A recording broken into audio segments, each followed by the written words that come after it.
So hello everyone, welcome to new video. और इस video में मैं ये बता रहा हूँ कि आपको एक्चुअल में कितना खर्चा आता है जब आप इंडिया से जर्मनी हाउस बिल्डिंग के लिए आते हो, ट्रेनिंग के लिए आते हो इस प्रोग्राम में। जो कि जो मैंने पहली वीडियोस में बताया कि ये कौन सा प्रोग्राम है वो सब। अब 3 साल के लिए आ रहे हो, 2 साल के लिए आ रहे हो, कुछ ट्रेनिंग 1 साल की भी होती है, और जो हॉस्पिटैलिटीज़ की ट्रेनिंग है 6 मंथ्स की, वो भी मतलब 6-7 महीने की होती है। सो ये सारी जो हॉस्पिटैलिटी रिलेटेड जो भी शेफ्स जिनको जर्मनी आना है, सो एक्चुअल में ये जो हॉस्पिटल प्रोग्राम है उसका जो जो खर्चा है टोटल इंडिया से, वो अभी मैं स्टार्टिंग से आपको बता रहा हूँ जो मैंने एक्सपीरियंस किया है। ऑब्वियसली जो एक्चुअल मेरा जो एक्चुअल जो का नंबर है वो मैं ऑब्वियसली नहीं बताऊंगा, लेकिन एक ओवरऑल आइडिया है जो मतलब इससे ज़्यादा नहीं होगा और इससे कम नहीं होगा। तो फर्स्ट जब आप अप्लाई करते हो उस पर डिपेंड करता है कि आपको खर्चा कितना आएगा, क्योंकि अगर आप किसी कंसल्टेंसी के थ्रू अप्लाई करोगे तो वो उनको डिपेंड करेगा कि आप वो कितना चार्ज करेंगे। लेकिन अगर कर भी रहे हो कंसल्टेंसी से, किसी कंसल्टेंसी को आप अपना रेज्यूमे भेज रहे हो और वो आपके लिए प्लेसमेंट ढूंढ रहे, तो अगर कोई कंसल्टेंसी 1.5 या 2 लाख के बीच में आपको चार्ज कर रही है सिर्फ प्लेसमेंट आपको ढूंढने के लिए, तो ये ठीक है।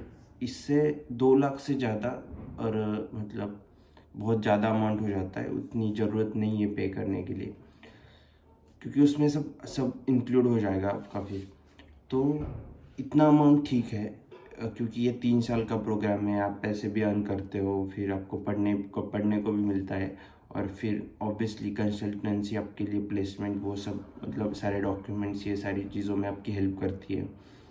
तो इतना अमाउंट ठीक है, उससे ज़्यादा आपको पे नहीं करना। अगर कोई कंसल्टेंसी आपको बोलती कि आपको 4 लाख 5 लाख इस प्रोग्राम के लिए देने हैं, तो ये बहुत ज़्यादा अमाउंट है, इतने पैसे पे करने की कोई ज़रूरत नहीं है जो मुझे लगता है।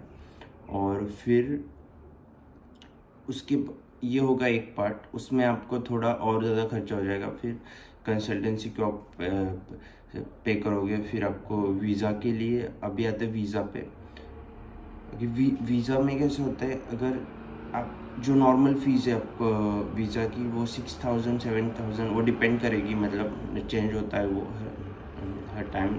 लेकिन 6,000 7,000 के बीच में जो एम्प्लॉयमेंट वीज़ा है जर्मनी का, उसकी फ़ीस है, तो वो हो गई। और फिर उसके बाद जो उनका जो अलग अलग प्लान्स है VFS में, लॉन्च एरिया का वो एक्स्ट्रा आपको पे करना होता है। फिर अगर आपने मतलब उनकी बहुत सारी चीज़ें हैं, मुझे इतना डिटेल नहीं है उसके बारे में, लेकिन अगर आप किसी प्लान को इंक्लूड नहीं करते आपके वीज़ा एप्लीकेशन में, सो आप जो नॉर्मल प्लान ले रहे हो, तो फिर आप सीधा जाओगे 6,000 पे करोगे, आपको कोई एक्स्ट्रा फीस पे नहीं करनी। और या तो अगर आप मैं ये सजेस्ट करता हूँ कि मैंने भी ये किया था कि मैंने प्रीमियम सर्विस ले रही थी, तो इसमें क्या होता है, आपको 2,000 पे करना है एक्स्ट्रा। मतलब अगर 7,000 मान लेता हूँ, 7,000 वीज़ा फीस, 2,000 एक्स्ट्रा पे करोगे आप। उससे क्या होगा, वो सारे VFS में जब आप इंटरव्यू के लिए जाओगे वीज़ा के, तो वो सारे जो आपके डॉक्यूमेंट्स है, आपके फोटोग्राफ्स, वो आपका फॉर्म चेक करेंगे वो लोग, ये सारी चीज़ें ना वो VFS के जो लोग होते हैं, ऑफिसर होते हैं, वो लोग चेक करेंगे और वो सब अरेंज करेंगे, आपको कुछ नहीं करना। तो आई थिंक मुझे ये इजी लगा था, क्योंकि अगर आप इतना पे कर ही रहे हो, इतना खर्चा कर ही रहे हो, तो 2,000 करने में कोई दिक्कत नहीं, क्योंकि उसमें है ना आपको कोई मतलब मिस्टेक्स नहीं होंगे वीज़ा एप्लीकेशन में। तो ये मुझे अच्छा, मैंने भी ये किया था सब प्रीमियम सर्विस। तो फिर उसके बाद आता है आपका, अगर उसमें वीज़ा के लिए मतलब सब अगर आप मुंबई या दिल्ली से ट्रैवलिंग कर रहे हो कहीं, तो ये सारा पकड़ के 10,000 पकड़ लो, तो 10,000 वीज़ा का हो गया, उससे ज़्यादा नहीं होगा, 10,000 से ज़्यादा नहीं होगा वीज़ा के लिए। अब आते हैं अपॉइंटमेंट के लिए आपको पे नहीं करना। अगर कोई कंसल्टेंसी बोलती है कि हम अपॉइंटमेंट दे देंगे आपको कि आप इतना पे कर लो, ऐसा कुछ नहीं होता, आप अपॉइंटमेंट फ्री में बुक कर सकते हो वेबसाइट पे जाके VFS के, और कॉन्सुलेट के वेबसाइट पे भी आप कर सकते हो। उसके बाद आते फिर ट्रैवलिंग में जो टिकट्स है आपके, क्योंकि एक बार आपको वीज़ा मिल गया आपको, इसके बाद आपको टिकट्स के लिए 40,000 पकड़ लो आप, क्योंकि डिपेंड करता है फिर एक्स्ट्रा, मतलब अगर बहुत बहुत पहले बुक करोगे टिकट्स तो आपको कम इसमें मिल जाएगा। लेकिन क्या होता है ना, जब आपका वीज़ा आता है और फिर आपकी जो ज्वाइनिंग डेट होती है उसमें जो डिफरेंस होता है ना टाइम का, वो बहुत कम होता है। तो मोस्टली केसेस ऐसा होता है कि आपको जो हाई रेंज वाले टिकट्स है वही बुक करना होता है। तो 50,000 पकड़ लो आप जर्मनी के लिए, 55,000 तक, और ज़्यादा से ज़्यादा 60,000, ऐसे डिपेंड करेगा। तो अगर आप 55,000 भी पकड़ोगे ऑन एन एवरेज, तो फिर 55,000 और 10,000, 65,000 ही हो गए वीज़ा और टिकट्स के। फिर जब आप आओगे जर्मनी तो फर्स्ट मंथ के लिए सर्वाइव के लिए आप 500 यूरोज लेके आओ, तो मतलब आप यहाँ पे अच्छे से सर्वाइव कर सकते हो, आपको कोई दिक्कत नहीं होगी और बच जाते पैसे। मतलब इतना खर्च, अगर आपका एम्प्लॉयर आपको अकोमोडेशन फूड प्रोवाइड कर रहा है तो ऑब्वियसली इतना खर्चा होगा ही नहीं। 3,000 यूरो तक भी आपका काम चल जाएगा, लेकिन सेफ्टी के लिए 5,000 यूरो लेके आओ। 5,000 हो जाएंगे आई थिंक 40,000, हाँ 5,000 यूरोज, मतलब 40,000 45,000 ऐसे हो जाएगा, जो रेट के हिसाब से वेरी करेगा। तो ये हो गया फिर 1,05,000। अभी जो आपका, आप यहाँ आ गए हो तो आपको ब्लॉक अकाउंट की तो ऑब्वियसली ज़रूरत नहीं है हाउस बिल्डिंग के लिए। ब्लॉक अकाउंट्स तो कोई मैटर नहीं करता है यहाँ पे। तो ऐसा नहीं कि आपको वेट करना है पैसे निकालने के लिए ब्लॉक अकाउंट से, इसमें ऐसा कुछ नहीं है। हाउस बिल्डिंग के लिए ब्लॉक अकाउंट की बिल्कुल ज़रूरत नहीं है। तो ऐसा है, इतना आपको बेसिक जो खर्चा इतना आएगा। अगर आप फुल सेफ्टी में आना चाहते हो और कोई आपको प्रॉब्लम नहीं चाहिए, इसमें से भी बहुत सारे पैसे बचेंगे अगर आप ट्राई करोगे तो। इससे भी थोड़ा बहुत कम हो जाए, 20,000 15,000 ऐसे आप बचा सकते हो। लेकिन ऑन एन एवरेज इतना आपको बेसिक खर्चा होगा। इसमें से अगर देख लो आप, ये 1,05,000 है, और फिर अगर आप 2 लाख जो हम लोग मान लेते हैं अपने कंसल्टेंसी को पे किया है, तो 3,05,000 में आप जर्मनी हाउस बिल्डिंग के लिए आ सकते हो। उसमें सब इंक्लूड है, आपका टिकट्स, आपके जो पैसे यहाँ पे 1 मंथ के लिए सर्वाइव के लिए, वो भी उसमें इंक्लूड है, जो कि आपके ही रहेंगे मतलब। तो ये सारी चीज़ें इसमें इंक्लूड है।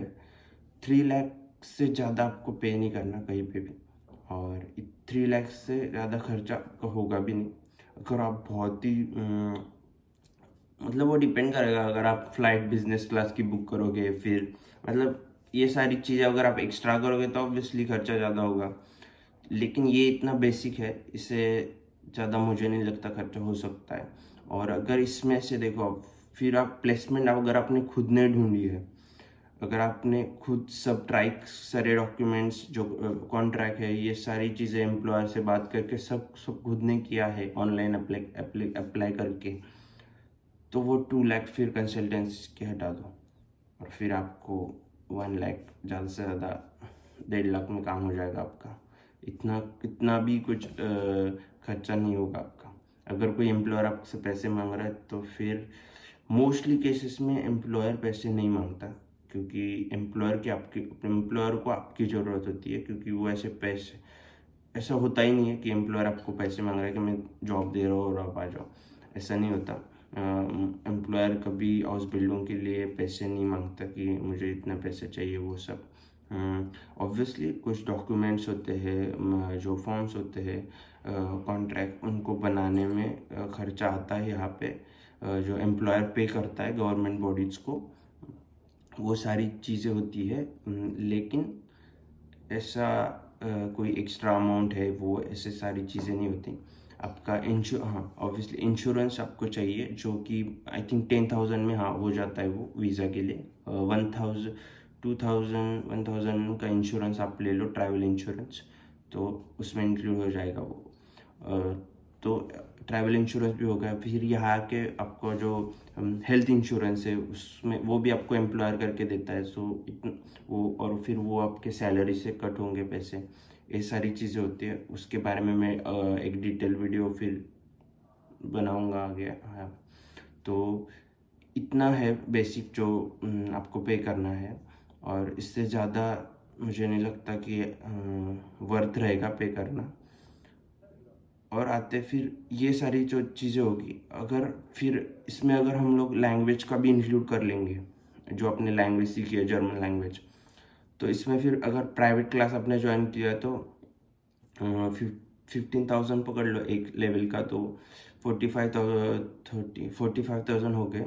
और अगर आपने गोएथ इंस्टीट्यूट में पढ़ा है 3 लेवल्स, तो आपके अराउंड 75,000 हो जाएंगे सिर्फ जर्मन लैंग्वेज सीखने के लिए। और फिर जो आपने एग्ज़ाम दिया है गोएथ इंस्टीट्यूट में, उसके लिए आई थिंक मैंने जब दिया था 12,000 पकड़ लो, और ऑन एन एवरेज 15,000 अगर ट्रैवलिंग वो सब कर रहे हो तो 15,000 पकड़ लो। ऐसे मतलब अगर गोएथ इंस्टीट्यूट से पढ़ रहे हो और वहाँ पे एग्ज़ाम दे रहे हो तो पूरा 1 लाख जर्मन सीखने का, और वो जो सर्टिफिकेट मिलेगा आपको उसका हो गया लैंग्वेज का फीस वो सब। और अगर आपने प्राइवेट क्लासेस ज्वाइन की है तो फिर आई थिंक 60,000 में वो हो जाएगा। तो ऐसे डिपेंड करता है। ये हो गया लैंग्वेज की फ़ीस जो आपको लैंग्वेज सीखने में खर्चा होता है, और जर्मनी आने का वो जो हमने अभी कैलकुलेट किया, ये इससे ज़्यादा खर्चा नहीं होता।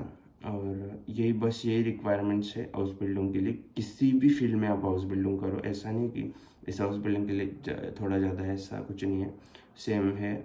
लेकिन यहाँ पे जो सैलरीज है फिर आप उसमें मैंने 2-3 कमेंट्स देखे थे कि आप सेव करते हो कि नहीं।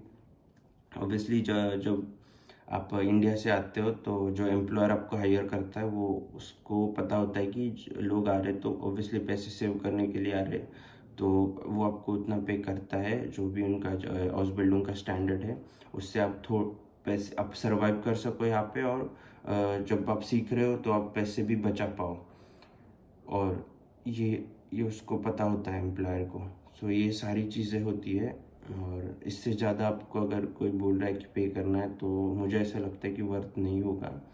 और यही है जो मेरा एक्सपीरियंस रहा है, इससे भी डिपेंड करेगा मतलब और भी इंफॉर्मेशंस अगर कोई चीज़ें चेंज हो गई होगी, जो मैंने एक्सपीरियंस किया है मेरे प्रोसेस में जब मैं आया था हाउस बिल्डिंग के लिए, वो यही था। और हाँ, thank you so much for watching video.